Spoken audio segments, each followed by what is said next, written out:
2023 সালের এপ্রিল মাসে তৎকালীন ফ্যাসিস্ট হাসিনা সরকার তাকে রাষ্ট্রপতি হিসেবে নিয়োগ দিয়েছিল। 36 জুলাই বাংলাদেশে যে পরিবর্তন হয়েছিল সেই পরিবর্তনের দাবি ছিল যে এই প্রেসিডেন্ট থাকবেন না,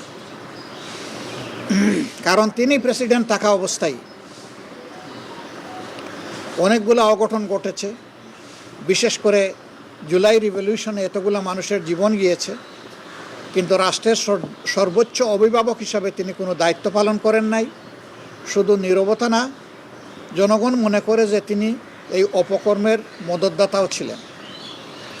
এই জন্য তখনই একটা দাবি উঠেছিল যে তাকে দায়িত্ব থেকে সরে যেতে হবে। এমনকি যুবকদের একটা অংশ তখন বঙ্গভবনের সামনে গিয়ে এই দাবি উত্থাপন করেছিল। যদিও ওই অংশের এই পদক্ষেপের সাথে আমরা সরাসরি ছিলাম না। এরপরে আপনারা জানেন যে 5 আগস্ট রাষ্ট্রপতি ভবনে যে মিটিংটা হয়েছিল, 3 বাহিনীর প্রধান ছিলেন, রাজনৈতিক দলের সম্মানিত নেতৃবৃন্দ ছিলেন, আমরা ছিলাম। সবগুলা দল না থাকলেও বেশ কয়েকটি গুরুত্বপূর্ণ দলের নেতৃবৃন্দ ছিলেন এবং সিভিল সোসাইটিরও 2-1 মেম্বার ছিলেন। সেদিনকার আলাপ আলোচনায় অনেকগুলা গুরুত্বপূর্ণ পরামর্শ দেওয়া হয়েছিল। সেই পরামর্শের আলোকেই মধ্যরাতে তিনি জাতির উদ্দেশ্যে একটা ভাষণ দিয়েছিলেন। এই ভাষণে স্পষ্টতই বলেছিলেন শেখ হাসিনা তার কাছে পদত্যাগপত্র জমা দিয়েছেন এবং তিনি তা গ্রহণ করেছেন, মঞ্জুর করেছেন। কিন্তু আমরা অবাক হলাম। পরবর্তী বৎসর অর্থাৎ 25 সালের প্রথম ভাগে একটি জাতীয় দৈনিকের একজন সম্পাদকের সাথে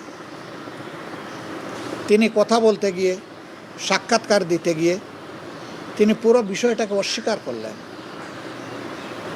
পুরা উল্টা একটা ন্যারেটিভ তিনি নিয়ে আসলেন। তিনি বললেন যে তিনি কোনো পদত্যাগপত্র দেখেনি নাই।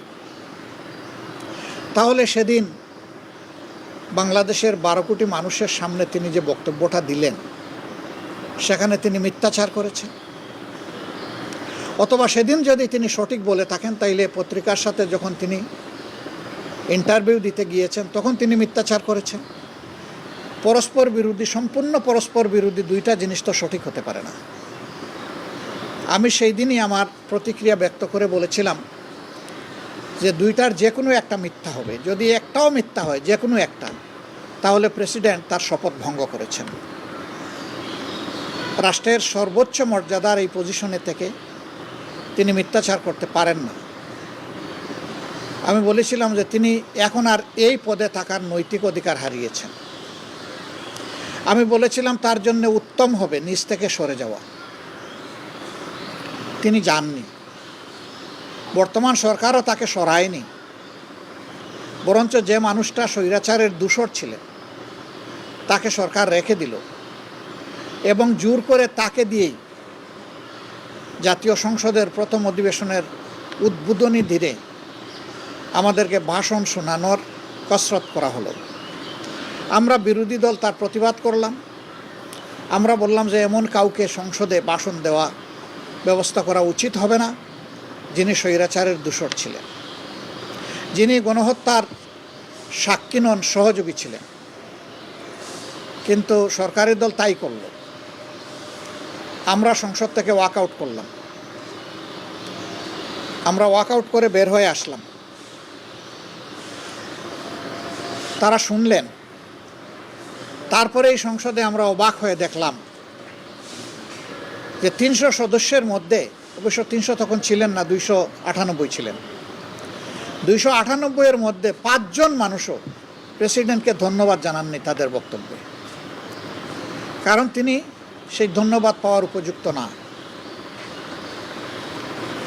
সরকারি দল সন্তোষ প্রকাশ করল যে হাসিনার নিয়োগ দেওয়া প্রেসিডেন্টকে মুখ দিয়ে আমরা হাসিনাকে ফ্যাসিস্ট বলাতে পেরেছি, এটাই আমাদের বিজয়। জনগণ এটা পছন্দ করেন। শেষ পর্যন্ত আজকে তিনি পদত্যাগ করলেন। ইতিমধ্যে জাতীয় সংসদের 2টি সেশন শেষ হলো, উদ্বোধনী সেশন এবং বাজেট সেশন। আগামী 20 সেপ্টেম্বর আবার আমরা আশা করছি জাতীয় সংসদের অধিবেশন শুরু হবে ইনশাআল্লাহ, 3য় অধিবেশন। দেরিতে হলেও জাতির ঘাট থেকে স্বৈরাচারের একটা কালো ছায়া সরে গেল, এই জন্য আমরা আল্লাহ তাআলার শুকরিয়া আদায় করি। তিনি কি কারণে পদত্যাগ করেছেন এই বিষয়ে আমাদের কোনো আগ্রহ নাই, কারণ আমরা আগে থেকেই বিবেচনায় নিয়েছি যে তিনি প্রেসিডেন্ট পদে থাকার আর যোগ্য নন, তিনি তার যোগ্যতা হারিয়েছেন।